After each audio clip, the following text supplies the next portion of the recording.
Hello, everybody.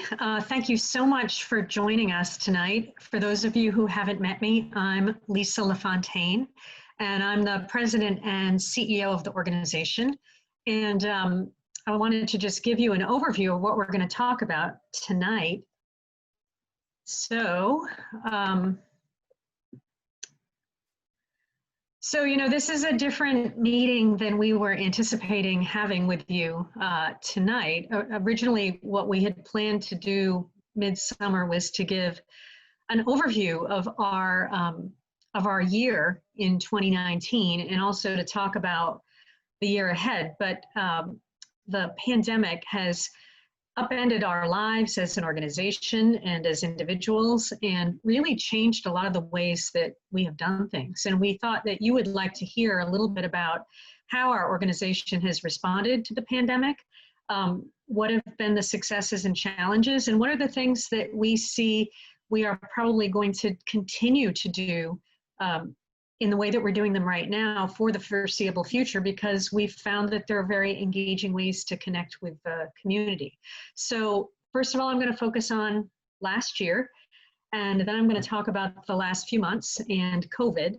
I'm going to talk a little bit about what the future holds, and then we want to make sure to hold time at the end to answer your questions. So there'll be plenty of time for Q&A at the end.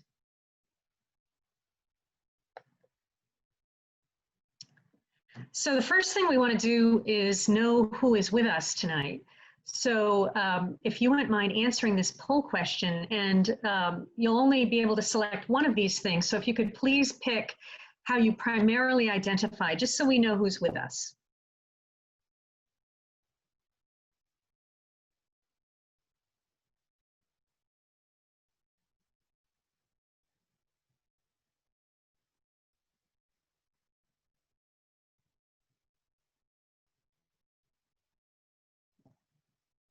Okay, so it looks like the results are in. So we have a lot of volunteers on the call, a good number of donors, equal number of foster providers and adopters, and a number of staff members and members of our board. So it's a really diverse audience tonight. That's great.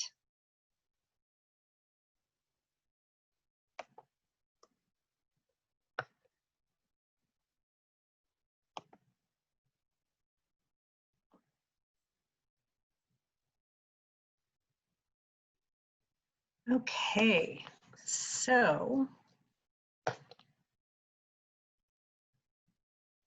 are all of you seeing that strange, the poll remnant still in my presentation?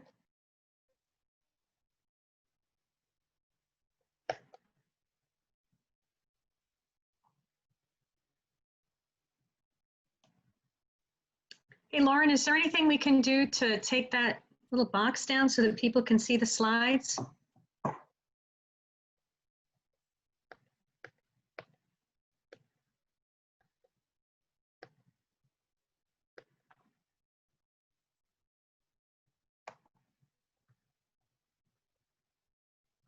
Like the presentation's running amok. Bear with us.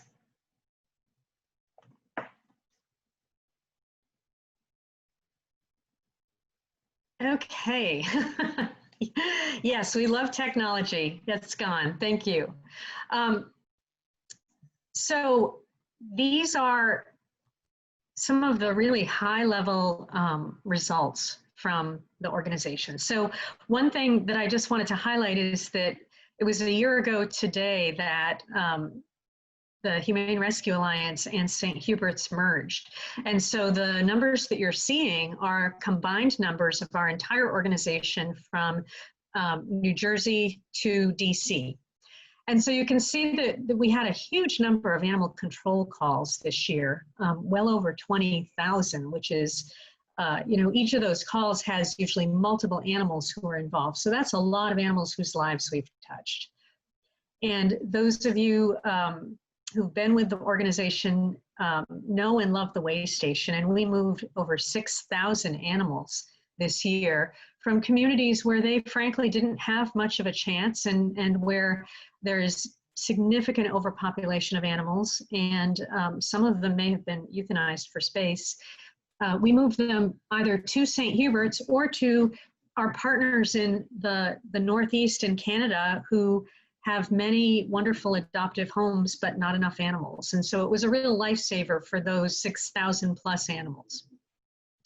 We gave out nearly 56,000 pounds of pet food to people who are living paycheck to paycheck, or perhaps aren't employed and aren't sure how they're going to feed their pets. And so those gifts of food really helped animals stay with their families. And you're going to hear about how we're doing even more of that right now in the midst of the pandemic. And then one of our guests tonight is our Vice President of Field Services, who oversees our animal control and humane law enforcement programs. But we just wanted to mention that we do humane law enforcement, which is cruelty investigation in Washington, D.C. And we had nearly 2,300 reports of cruelty to animals. And we're able to take in 197 animals who were being abused or neglected and give them a new lease on life. And so that was really profound for those animals.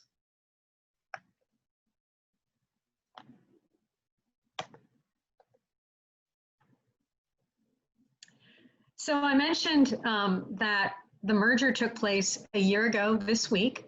And with this merger, we became the very first organization in the entire country to serve animals and people in 2 different states, and who really are taking a regional approach to what are the problems that animals are facing that cause them to become homeless, and who are doing really deep community work. And so I think we're all really excited to be part of an organization that has this kind of span. And we're helping about 100,000 animals a year now, which is just incredible. I think that, last year was a banner year for us, and in terms of our results, we took in 15,000 animals directly into our care, and we were able to save over 94% of them. So that means that well over 14,000 animals were adopted into loving new homes, and that's just an incredible outcome. And we were really planning to build on our programs, to expand the Waystation, to grow the safety net programs that we have that provide vaccines for pets, that provide food and toys and supplies. But then COVID came along and upended life as we knew it. And I still remember the very first weeks of the pandemic. And actually in the very first week, we sat down as a leadership team, and we could see that the virus was barreling toward both of our communities in northern New Jersey and in Washington, D.C. And we were both affected early. We were affected pretty harshly. And one of the first things we were concerned about is, would there be dozens, if not hundreds of animals who would become homeless because of the pandemic? We anticipated that there would be a lot of people who would get acutely sick and who wouldn't have a plan for their animal and who would need to surrender them to our shelters. And because of that, and because we knew that we were going to be sending many of our staff members to work remotely, and we were going to have to be restricting the number of people coming into our facilities because of the transmission of the virus, that we had to empty the shelters. And so we put out a plea far and wide for people to come in to either adopt from us or to sign up to be a foster home, which really is an extension of our shelters. And so there were a lot of people that did come in to adopt. And I think that for people facing a period of working remotely, they thought it would be a good time to take an animal into their family and to give them the love and care they needed and get them established in their new routines and really get to know them. So we were really pleased with the number of people who came to adopt. But I think the thing that really blew us away is how many people signed up to foster for us. And by any measure, we have a pretty good foster program even before the pandemic. But when we put that plea out, we had nearly 2,500 individuals and families raised their hand and say that they were willing to temporarily take in one of our animals and love them in their homes and care for them. And we put this statistic up just to give you a perspective, but in a typical month, we might have 70 applications for foster parents. In the month of March, which was the first month of the pandemic, we had 1,165 people apply to be foster families. And you can see along the bottom some of the animals who were helped by our foster program. And at St. Hubert's, we established early on a really great system where people could literally just drive up and pick up their foster animal. They would pull into the parking lot in Madison. Our staff would come out with the paperwork and with instructions about the animal and with supplies. And then we would bring the animal out, put them in the car, and the pet would go home with them. And I think that,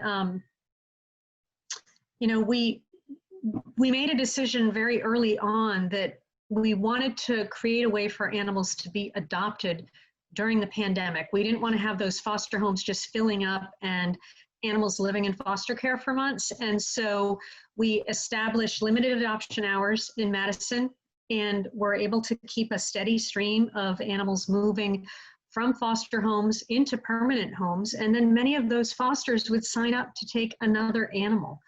And as you can imagine, we had more foster homes than we had animals.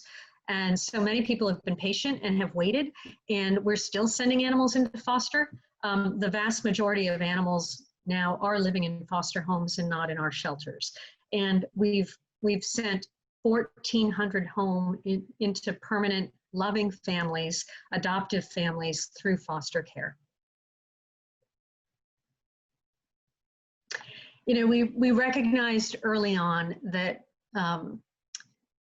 people in the community who might not have needed us 2 or 3 months ago were going to need us now, because unemployment was rising, or families might have one member of the household who had lost a job, and people were now having to make decisions about whether to get food for their families and their children, or food for their pets. And so we reached out to our partners, and Greater Good has been an amazing partner to us. They gave us over 100,000 pounds of pet food and supplies. And you can see our teams in Madison who are there loading some of that into the vehicles so that we could deliver it out to the community. And we were able to help 21 other animal welfare organizations. We were actually highlighted in the news because of some of our New Jersey partners who didn't have food and supplies at their own shelter, but we were able to share with them what we had so they could give it out to their communities. But, you know, we were also able to give out 8,000 pounds of food to our own food pantry clients. And that alone makes the difference between being able to keep your pet or having to give up your pet. And so we're really grateful that that Greater Good and many other partners in animal welfare supported us to allow us to give those supplies out. You know, we're really concerned about what the future holds, because we know that there are going to be waves of evictions now as the moratorium on evictions is lifted. We know that as the pandemic continues and businesses are shut down, there will be continued unemployment or underemployment.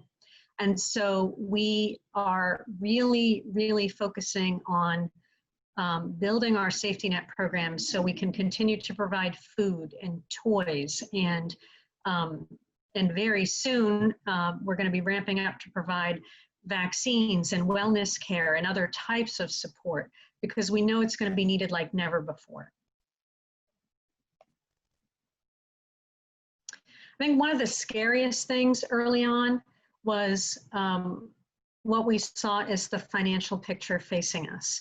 And we did some analyses in the very first weeks of the pandemic and realized that by closing down most of what happened in our facilities, we were going to be losing all of our earned income streams. And those are things like our doggy daycare program, our training classes, our Buddies Boutique.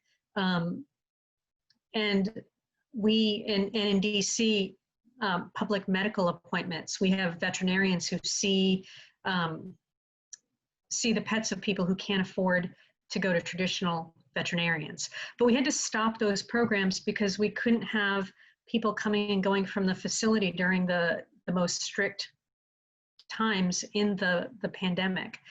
And as we looked at that, as we looked at the potential impact on philanthropy, we projected that we would be losing $450,000 in revenue a month, which came to $3 million over the course of the fiscal year. And that was scary. So we rolled up our sleeves and took our pens out and our paper. And the first thing we did is we put a hiring freeze in place for anything but our fundraising or essential services departments. We cut or deferred a lot of our expenditures. So things like going to conferences or anything that could be considered at all a luxury, we just cut that for the remainder of the year. And altogether, that was able to reduce expenses by $1.3 million.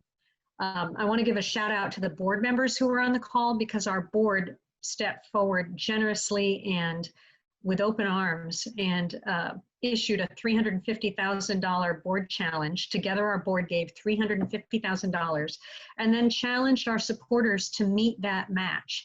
And that succeeded beyond our wildest dreams. Altogether, we brought in $1.1 million from that. And then we were fortunate to get one of the PPP loans from the Small Business Administration, and taken together those things stemmed what was really a financial hemorrhage and allowed us to keep our staff employed, allowed us to continue our essential services. And it was a real make or break moment for us. Now I want to turn it over right now to our Vice President of Field Services, Chris Schindler. He's going to talk a little bit about some of the essential services that continued that were being provided by his team. So Chris, welcome, and thank you for joining us. And if you could take it away. Thank you, Lisa. I'm really excited to be able to have this opportunity to share some of the work that our Field Services Department has been doing over the last few months. While our communities have closed in the face of the pandemic, our work has remained essential. And with that, our field services officers have continued to respond to animal emergencies 24 hours a day, 7 days a week. And our humane law enforcement officers have continued to investigate every report of animal cruelty that has come to us and rescue animals that were in need. And specifically to our animal control officers, they responded to more than 4,300 calls just in the last several months, which is a significant amount of responses, and obviously demonstrates the need for officers to be available when emergencies happen in the communities we serve. And I wanted to share a few highlights. Obviously it's hard to pick any, they do so much incredible work every day, but our New Jersey animal control officers responded to some really significant situations where animals needed help. And in one case, we actually got a call from another community who had, in Trenton, where their humane law enforcement officers had an individual owner who had passed away, and they had found that there were more than 50 cats. And that's a large number of animals to have to house and remove. And so they reached out and asked for assistance. And our field services team and our shelter operations team leapt into action. And by the next morning, had deployed our staff and transport vehicles and carriers to be able to help with the removal of nearly 50 cats, which we then brought back to our Madison campus so they could receive medical care and ultimately placement. And another situation in which our officers were able to spring into action was a cockfighting case that had occurred, where we were asked for assistance and actually assisted with not only the documentation of the criminal offenses that could have been occurring for cockfighting, but the removal of 84 roosters and chickens that we then housed and ultimately found placement for.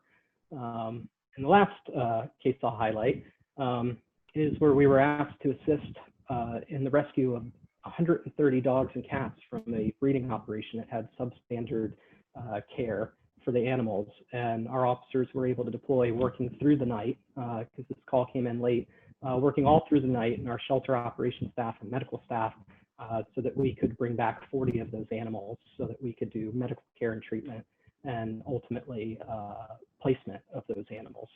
And those are just a few things. There's obviously calls every day for wildlife and all kinds of other domestic animal responses, that our officers do day in and day out. And our humane law enforcement officers responded to nearly 400 new investigations, and these are our HLE officers in Washington, D.C., of cruelty and neglect, where we executed 6 search warrants, made 8 arrests for animal cruelty, and rescued 52 animals from dangerous situations. And another thing that I wanted to share that I'm really proud of is that we've been increasing our commitment to disaster response. And storms have grown, as we've all seen, year after year, and become more severe, especially with significant amounts of flooding from hurricane-related storms that have come through. And this has just demonstrated that there is a critical need to have trained responders for animal-related responses, especially for when flooding is there. And so thanks to the generosity of several donors, we have taken our disaster response team to the next level. And in just a few months ago, we trained and certified 17 disaster responders in swift water certification, as well as a number of other certifications, so that our teams would be ready to deploy at a moment's notice and have the same level of training as human disaster response needs would require.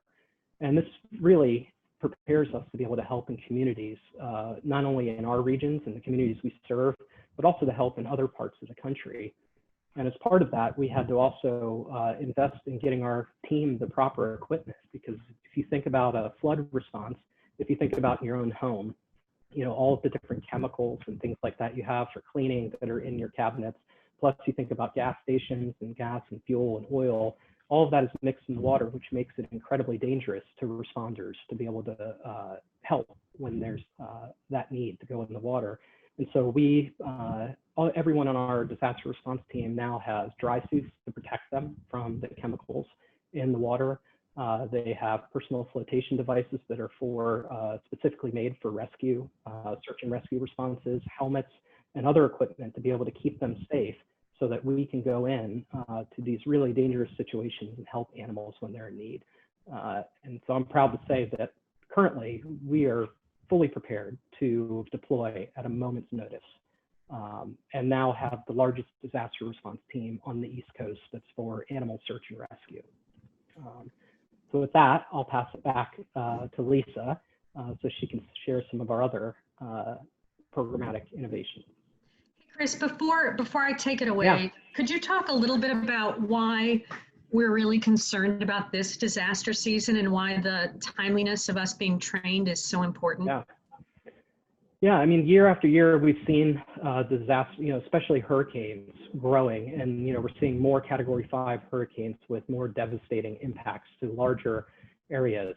And from my, I spent the last decade responding to almost every major national disaster, and there is a significant need for trained disaster responders, because oftentimes we see there's a lot of well-meaning people who want to come help, but it creates a lot of risks and dangers. And so with our being able to train our team, this fills a much needed gap, because there just aren't enough responders that are trained. And so oftentimes the teams that do deploy get so exhausted, and there's actually not enough teams to be able to serve all of the communities that are impacted, especially when you look at Hurricane Harvey, where we saw a few of those communities on the news, but the reality was there were dozens and dozens of other communities that needed help, and just not enough resources to really fill that need. And so with us being able to have such a large team, we will be able to fill some of that gap in communities that really, need those types of resources deployed.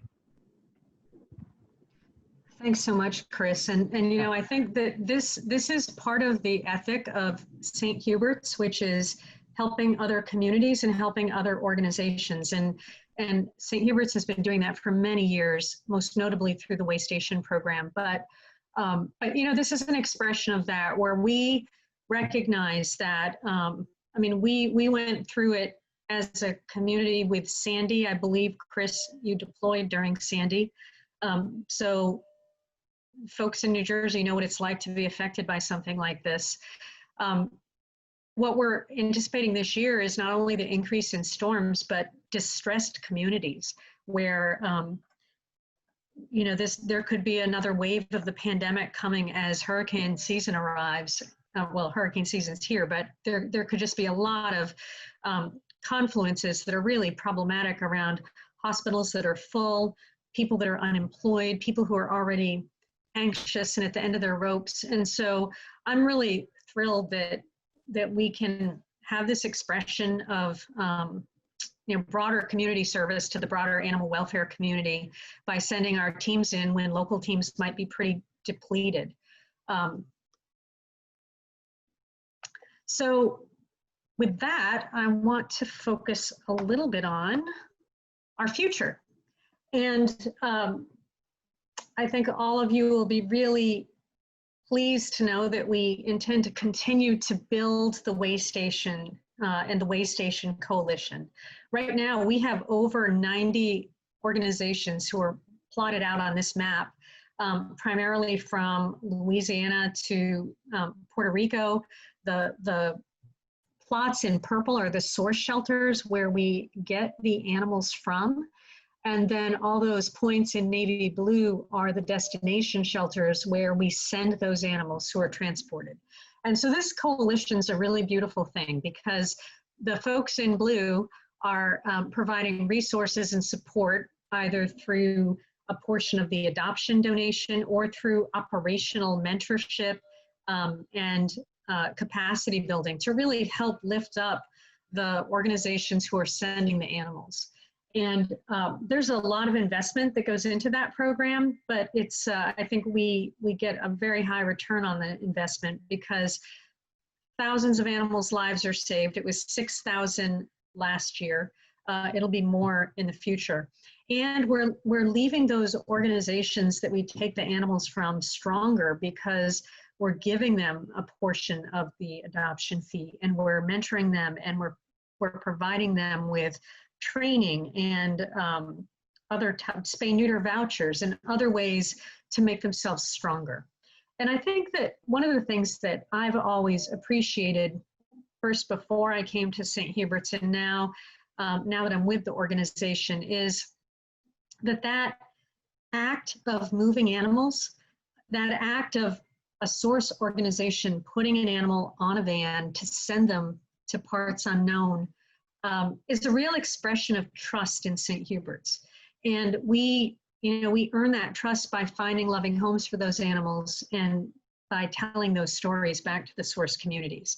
And I think that trust is a really incredible resource in and of itself, because I think that what it does is it brings us closer together to really look at why are animals homeless in those communities? Why are they being surrendered to shelters? How can we address the root causes beneath the reasons that those animals came into the shelter? And that trust building allows us to be more creative. It allows us to try new things. It allows us to have a sense of sharing where a good program in one community can be implemented in another. And I like to say that when animals are falling between the cracks, we seal those cracks in the Waystation through collaboration.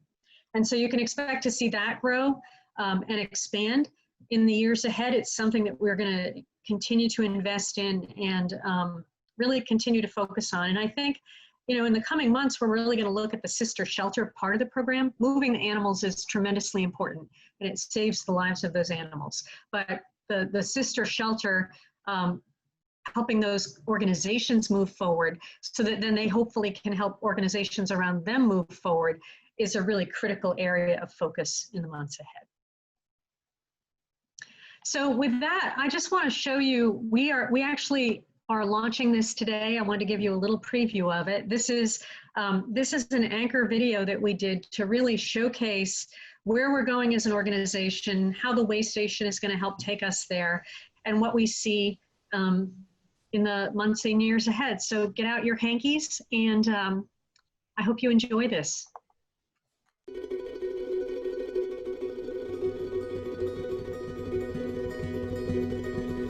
I've always believed that you can get a lot more done by collaborating than you can on your own.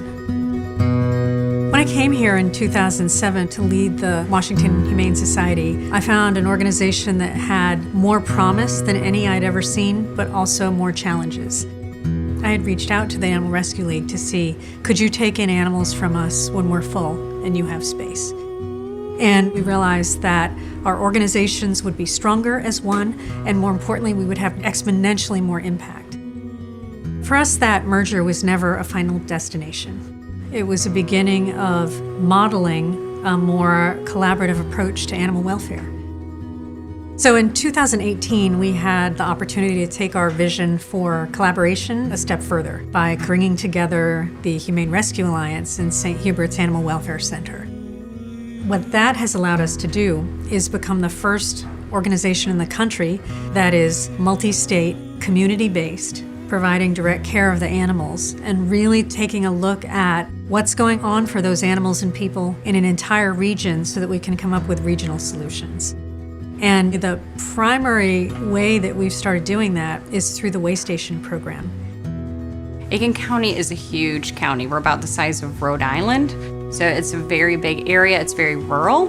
Overpopulation is our major challenge. We take in about 5,000 dogs and cats every single year consistently. 10 years ago, it was 6,000 animals coming in and 9 out of 10 were being euthanized. Those kind of numbers of animals, you can't adopt them all locally.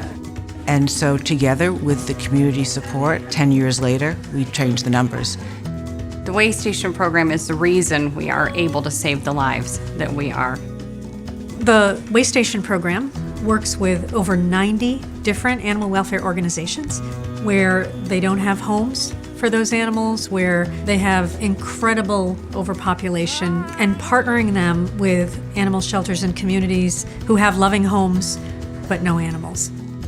The dogs load, they're happy, they're excited, they jump into the van, and then we're thrilled to see them go someplace where people are actually waiting for a pet. These animals are received at our shelter through no fault of their own, and they deserve a second chance, and we're giving them a second chance through our partners' help. Today with the Waystation program, we accepted a transport of 21 dogs and puppies from Aiken, South Carolina. These guys are all scheduled to go to one of our receiving partners in Vermont. Not only are we transporting the dogs, but we're investing in the sending partners so that hopefully one day they won't need us to transport dogs. St. Hubert's really built our relationship.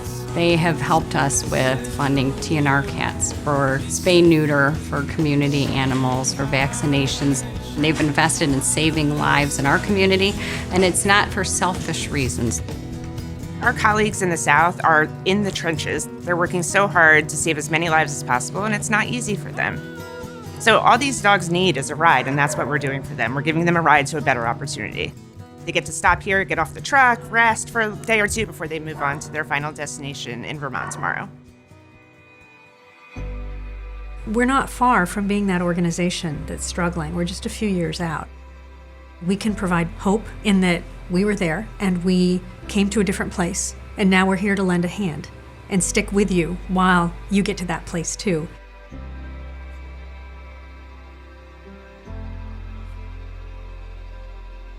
We are the final piece to these dogs' stories. We are the end game for them. We get these dogs and we follow their journey all the way from down south, and we're their final destination of finding their forever home and starting a new chapter of their life.